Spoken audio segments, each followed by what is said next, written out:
never have I ever Arizona green tea fruit snacks.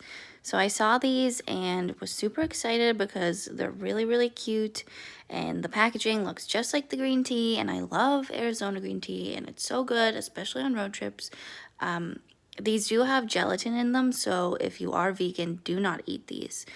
And my thoughts, they are good. That little package is so hard to open.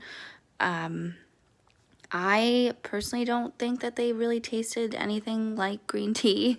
I mean, they were good, but didn't really taste like green tea. So I would recommend if you just want to give them a shot or you're curious. And that's pretty much that.